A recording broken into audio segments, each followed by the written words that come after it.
Hello friends, welcome to our channel. जैसा कि पहले वीडियो में दोस्तों हमने बात की थी सीखने की आवश्यकता की पहचान, बाल मनोविज्ञान के बारे में हमने पढ़ा था। उसी प्रकार आज हम एक नए टॉपिक के साथ शुरुआत करने वाले हैं, सीखने के सिद्धांत तथा कक्षा शिक्षण में इनकी व्यवहारिक उपयोगिता एवं प्रयोग। अब देखिए दोस्तों, सीखने के सिद्धांत तथा कक्षा शिक्षण में इसका प्रयोग किस प्रकार से होता है। थॉर्नडाइक का सीखने का सिद्धांत 1913 में प्रकाशित पुस्तक शिक्षा मनोविज्ञान में सीखने का एक नवीन सिद्धांत प्रतिपादित किया। इसको विभिन्न नामों से पुकारा जाता है। अब देखिए, थॉर्नडाइक का संबंधवाद का सिद्धांत, उद्दीपक प्रतिक्रिया सिद्धांत, चौथा है सीखने का संबंध सिद्धांत, पांचवा है प्रयत्न एवं भूल का सिद्धांत। अब देखिए प्रयोग कैसे है। थॉर्नडाइक ने अपना प्रयोग बिल्ली पर किया था। थॉर्नडाइक के अनुसार उनके 3 मुख्य प्रयोग बालक को अपने जीवन में उतारना ही चाहिए। यानी कि उनके जो 3 प्रयोग हैं उन्होंने जो किए हैं वो बालक को अपने जीवन शैली में उतारने चाहिए, उसको कॉपी करना चाहिए। अभ्यास के द्वारा व्यक्ति को किसी भी कार्य में निपुण बनाया जा सकता है। देखिए, जब भी आप किसी प्रकार का कोई कार्य करेंगे तो उस कार्य को कर करके आप उसमें निपुण हो जाएंगे, माहिर हो जाएंगे, एक्सपर्ट हो जाएंगे उस कार्य को करने में। इसीलिए अभ्यास बहुत ज़रूरी है किसी कार्य को करने के लिए। गणित तथा विज्ञान जैसे विषयों के लिए अभ्यास का नियम बहुत ज़रूरी है। अभ्यास के द्वारा गलतियों में सुधार किया जा सकता है। देखिए, अगर आप अभ्यास कर रहे हो तो गलतियों में सुधार किया जा सकता है, और अगर आप अभ्यास नहीं कर रहे हो तो आपकी गलतियां उससे आपको पता नहीं चलेंगी, और व्यक्ति अंततः अपने उद्दीपक के पास पहुंच जाता है।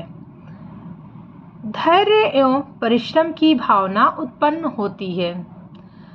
जब आप अभ्यास करोगे तो उससे क्या है कि आप मेहनत, और इससे परिश्रम की भावना, धैर्य की भावना आपके अंदर उत्पन्न होगी। नेक्स्ट हमारा टॉपिक है पावलोव का अनुकूलित अभिक्रिया सिद्धांत, यानी कि या शास्त्रीय अनुबंधन सिद्धांत या क्लासिकी अनुबंधन सिद्धांत भी इसे कहते हैं। देखिए, ये कितने प्रकार के होते हैं। पहला है स्वाभाविक उत्तेजक, यानी कि भोजन, जो क्या है स्वाभाविक अनुक्रिया करेगा। अगर आप भोजन उसके सामने लाओगे तो वो क्या है, किस प्रकार की अनुक्रिया करेगा, स्वाभाविक अनुक्रिया करेगा। और जब सेकंड है स्वाभाविक उत्तेजक, यानी कि स्वाभाविक क्रिया, अस्वाभाविक उत्तेजक या स्वाभाविक अनुक्रिया। अब देखिए, ये प्रयोग किस पे किया गया था। ये प्रयोग कुत्ता पर किया गया था। एक कुत्ते को उसमें रख दिया जाता है बॉक्स में, और उसको भोजन दिया जाता है। तो भोजन देने के साथ हम देखते हैं कि कुत्ते की अभिक्रिया किस प्रकार की वो क्रिया कर रहा है, बहुत ज़्यादा उत्तेजित हो रहा है या स्वाभाविक प्रकार से क्रिया कर रहा है। कक्षा शिक्षण में इसका प्रयोग, आदत, पहला है आदत निर्माण, कृत्रिम उद्दीपक के द्वारा भी संबद्ध प्रतिक्रिया धीरे धीरे आदत बन जाती है। दूसरा है भाषा विकास, छोटे छोटे बालकों को वस्तुएं दिखाकर शब्दों का ज्ञान करना। यानी कि देखिए, आप किसी बालक को किसी प्रकार, बालक देखिए बिल्कुल अनजान है, तो उसको छोटे छोटे प्रकार की चीज़ें दिखाकर उसको क्या है कि शब्दों का ज्ञान कराया जाता है। जैसे कि अब एप्पल है, बच्चा एप्पल नहीं जानता है, तो आप उसको एप्पल ले जाओ और दिखाओगे तो वो क्या है कि एप्पल जान जाएगा। एप्पल जो वर्ड है वो समझ जाएगा। आप उसको लिख के भी दिखा सकते हो और ऐसे एप्पल भी दिखा सकते हो। बुरी आदतों का त्याग, थर्ड हमारा है बुरी आदतों का त्याग। फोर्थ है सुलेख व अक्षर विन्यास जैसे विषयों में अधिक उपयोगी। गेस्टाल्ट का सिद्धांत, इसके प्रवर्तक हैं कोहलर, लेविन और वर्दीमर। अब देखिए, पहला है अंतर्दृष्टि व सूझ का सिद्धांत, दूसरा है गेस्टाल्ट सिद्धांत, तीसरा है समग्राकर सिद्धांत, चौथा है कोहलर का सिद्धांत। देखिए, प्रयोग किस पर हुआ था, प्रयोग है वन मानुस व सुल्तान। ये सुल्तान नामक का एक बंदर था, यानी कि चिंपैंजी। इस प्रयोग में कितने डिब्बे का प्रयोग हुआ था? इस डिब्बे में 4 डिब्बे का प्रयोग हुआ था। पहला है सूझ का सिद्धांत।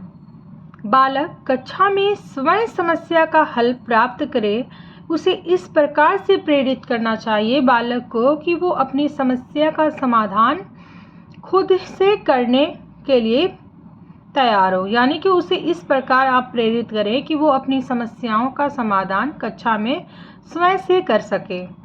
सेकंड हमारा है छोटे बालकों के समक्ष वस्तु प्रस्तुत करने पर वे आवश्यक संबंधों का प्रत्यक्षीकरण तुरंत कर लेते हैं।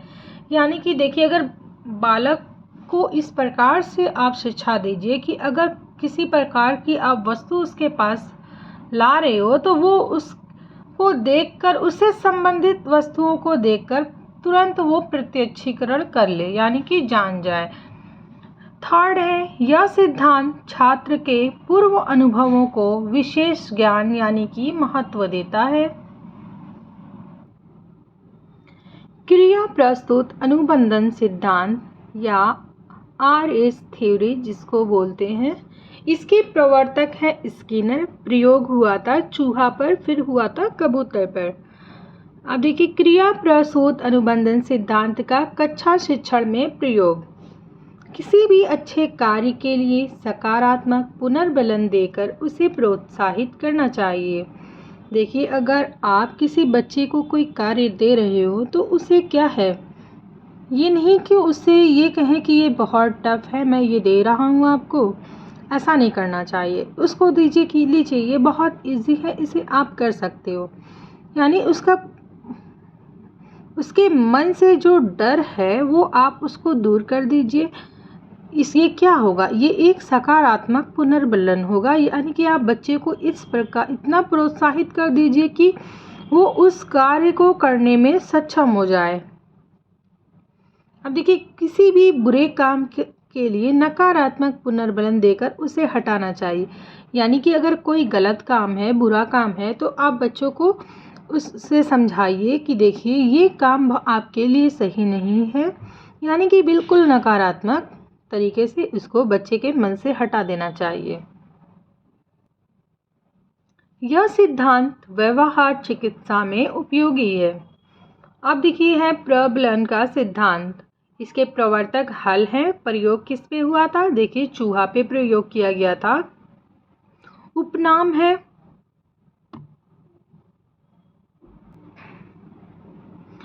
इसका, देखिए उपनाम है विधिक सिद्धांत या पुनर्बलन का सिद्धांत। इसे प्रबलन या पुनर्बलन का सिद्धांत आप कह सकते हो। देखिए कि ऐसी कोई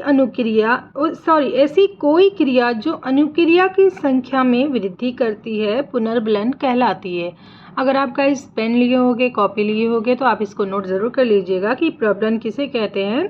ऐसी कोई क्रिया जो अनुक्रिया की संख्या में वृद्धि करती है पुनर्बलन यानी कि रीइंफोर्समेंट कहलाती है। मैं यहाँ पे इंग्लिश में लिख दे रही हूँ प्रबलन का।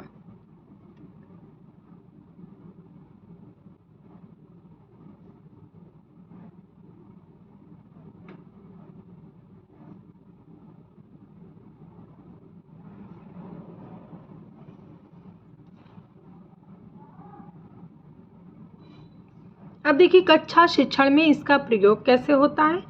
पहला है व्यक्तिगत शिक्षा पर बल दिया गया है। दूसरा है शिक्षक को विषय वस्तु तथा अधिगम को दोहराने पर बल देना चाहिए ताकि बालक की आदत को बेहतर बनाया जा सके। देखिए शिक्षक की विषय वस्तु यानी कि जो उसका सब्जेक्ट है तथा अधिगम को दोहराने पर बल देना चाहिए। जब तक आप बच्चे को बल नहीं दोगे कि आप ये कार्य करो, आप ये चीज़ें लर्न करो, आप ये चीज़ें पढ़ो, तब तक बच्चा पढ़ने में बेहतर नहीं होगा। अगर आप उस पर बल नहीं दोगे तो वो उसी प्रकार अपनी मनमानियाँ करता रहेगा और बच्चे का जो कॉन्फिडेंस लेवल है वो तो कम होगा ही और बच्चा पढ़ने में भी वीक हो जाएगा। तो बच्चों पे बल देना बहुत ज़रूरी है। कक्षा शिक्षण में इनकी व्यवहारिक उपयोगिता। मानव जीवन के प्रत्येक क्षेत्र के सीखने के नए नए आयाम आते हैं। जीवन के प्रत्येक क्षेत्र में अधिगम का सिद्धांत मूल्यवान होता है। वे सभी व्यवहार जीवन के व्यक्तिगत, सामाजिक, आर्थिक पक्षों की शांतिपूर्वक और आनंददायक बनाते हैं। ये सभी व्यवहार मनोवैज्ञानिक सिद्धांतों द्वारा निर्देशित होकर सीखे जाते हैं। जीवन के विभिन्न पक्षों में सुधार लाने के लिए समकालीन मनोवैज्ञानिक ने क्रिया प्रसूत अनुबंधन, सामाजिक अधिगम आदि के सिद्धांतों के आधार पर अनेक तकनीकी व विधियों का विकास होता है। अब देखिए, दिव्यांग छात्रों हेतु विशेष व्यवस्था। छात्रों का वर्गीकरण। देखिए, 2 प्रकार के बालक होते हैं, सामान्य बालक और विशिष्ट बालक। अब देखिए, हम जानेंगे कि जिनकी IQ लेवल होता है 90 to 110, ये सामान्य बालक का है। विशिष्ट, पहले हम सामान्य बालक के बारे में अध्ययन करेंगे, उसके बाद विशिष्ट बालक के बारे में। देखिए, सामान्य बालक वे बालक जिनकी IQ 90 से 110 के बीच होती है, सामान्य बालक होते हैं। देखिए, ये बहुत ही ज़्यादा इम्पॉर्टेंट है, आप इसको नोट कर लीजिएगा। ये बहुत सारे एग्ज़ाम में ये पूछा है, सीटेट, यूपीटेट, एमपीटेट, एस्टेट, ये सारे एग्ज़ाम्स में ये पूछा है ये क्वेश्चन कि सामान्य बालक की IQ लेवल कितना होता है और विशिष्ट बालक का। तो आप यहाँ पे नोट करते जाओगे दोस्तों। वे बालक जिनकी IQ 90 से 110 के बीच होती है, सामान्य बालक होते हैं। विशिष्ट बालक। विशिष्ट बालक के अंतर्गत बालक नहीं आते हैं। विशिष्ट बालक का निर्धारण बौद्धिक, शैक्षिक, शारीरिक दृष्टिकोण से समस्यात्मक, सृजनात्मक बालक को संयुक्त रूप से विशिष्ट बालक कहते हैं। बौद्धिक दृष्टि से बालक का विभाजन। देखिए, बौद्धिक दृष्टि से बालक का विभाजन कैसे होता है। एक है प्रतिभाशाली जिसकी IQ 140 के ऊपर होती है। अब है मंद बुद्धि, यानी कि 90 से कम उनकी होती है। दोनों हो क्या होते हैं, दोनों ही सामान्य होते हैं। ये सारा दोस्तों बहुत ही ज़्यादा इम्पॉर्टेंट है, आप इसको नोट करते जाओगे। वीडियो को स्किप नहीं करना क्योंकि एक एक पॉइंट बहुत ही ज़्यादा इम्पॉर्टेंट है। वीडियोस मेरी अगर पसंद आई होंगी तो प्लीज़ लाइक करिएगा, शेयर करिएगा और मेरे चैनल को सब्सक्राइब ज़रूर करिएगा। मेरे प्लेलिस्ट में बहुत ही ज़्यादा मनोवैज्ञानिक से रिलेटेड वीडियोस हैं, मनोविज्ञान से, और बहुत ही ज़्यादा साइंस के डायग्राम्स वगैरह हैं। तो आप प्लीज़ प्लेलिस्ट में जाकर उनको देखिएगा और लाइक शेयर ज़रूर करिएगा। आगे बढ़ते हैं दोस्तों। प्रतिभाशाली बालक, इनका IQ 140 के ऊपर होती है तथा मंद बुद्धि की IQ 90 से कम होती है, जो कि मैंने ऊपर इस प्रकार से आपको बताया था। अब यहाँ पे रिटर्न आपको बता रही हूँ। अब देखिए, सेकंड है शैक्षिक दृष्टि से बालक का विभाजन। देखिए, शैक्षिक दृष्टि से हम बालक का विभाजन देखते हैं किस प्रकार होता है। नंबर 1 है तीव्र बालक और दूसरा है पिछड़े बालक। अब इनके बारे में हम डिटेल से जानेंगे। पहला है तीव्र बालक। ऐसे बालक पढ़ने में तीव्र होते हैं, यानी कि बहुत ही ज़्यादा उत्तेजित होते हैं, जो अपनी कक्षा में आगे वाली कक्षा के सवालों को हल करने में सक्षम होते हैं। जैसे कि मैं अपने क्लासेस की तो पढ़ती ही थी, प्लस आगे की क्लासेस की भी बहुत ही ज़्यादा देखने में शौकीन थी। तो देखिए, ऐसे बालक बहुत ही ज़्यादा तीव्र होते हैं। ऐसे बालक पढ़ने में तीव्र होते हैं जो अपनी कक्षा में आगे वाली कक्षा के सवालों को हल करने में सक्षम होते हैं, यानी कि वो इतने तेज़ होते हैं कि अगर आप कक्षा 1 का बालक है, आप कक्षा 2 की उसकी पुस्तकें दोगे तो वो क्या करेगा, उसको भी हल कर लेगा। अब देखिए, पिछड़े बालक। ये बालक जिस कक्षा में पढ़ते हैं वे पीछे के कक्षा के सवाल भी हल नहीं कर पाते। यानी कि देखिए, आपको समझ में आ जाना चाहिए कि ये पिछड़े बालक हैं, तो जाहिर है थोड़ा सा स्लो होंगे। तो ये आगे तो बढ़ जाते हैं ऐसे बालक, लेकिन क्या है कि पिछली कक्षा का भी वो भूल जाते हैं, वो हल नहीं कर पाते उसे, यानी कि उसको पढ़ नहीं पाते। अब देखिए, तीसरा है समस्यात्मक बालक।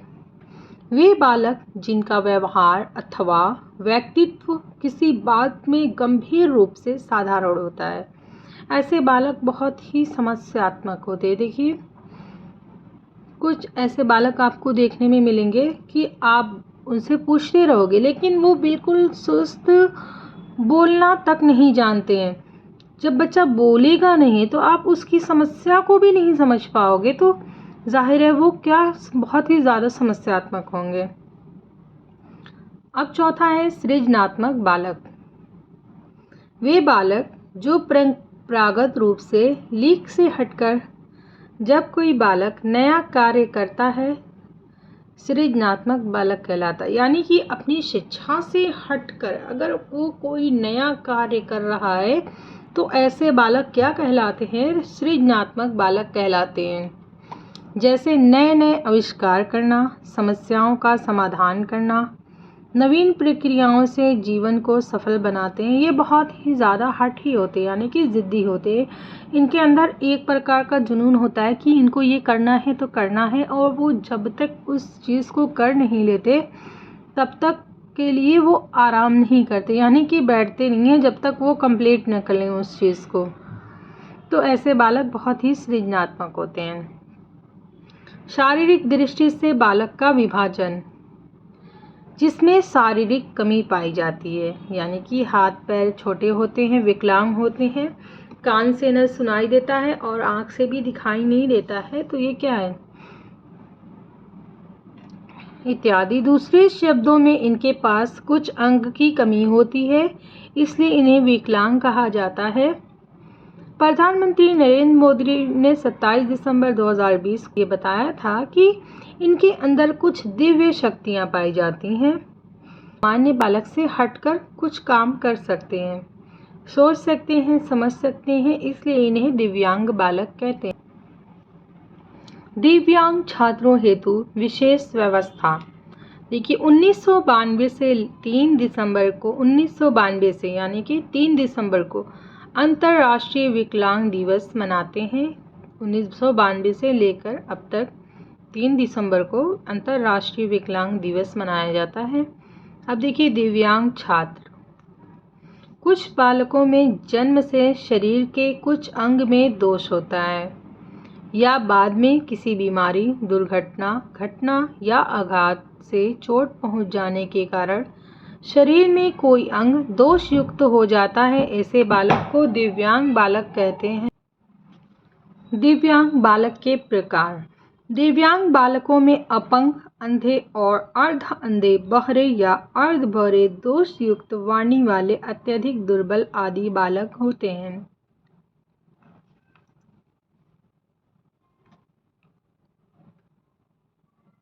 वीडियोस पसंद आई तो प्लीज़ लाइक करिएगा, शेयर करिएगा और मेरे चैनल को सब्सक्राइब करिएगा। Thanks for watching.